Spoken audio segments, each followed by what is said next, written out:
Hey everybody, today I have an easy clay candy cane tutorial made out of Papa's clay.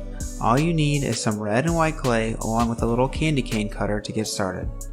Roll out a slab of white clay and red clay and then use a cutting blade to make a bunch of small cuts until you have roughly the length of the candy cane cutter out of your white clay.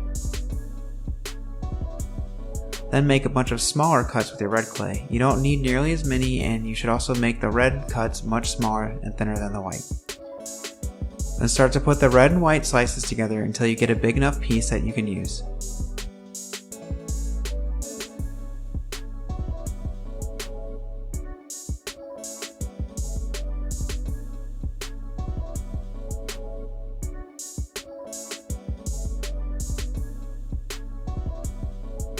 Papa's clay is not as sticky as other clay, so I'm going to use some saran wrap to make sure that the two colors stay together when I cut them.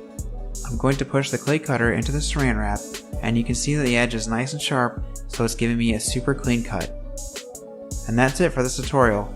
Thank you for watching and stay tuned for more. And if you want to check out Papa's clay or this candy cane cutter, check out our website fireflyart.supplies and stay tuned because later this week we're going to be having a huge sale.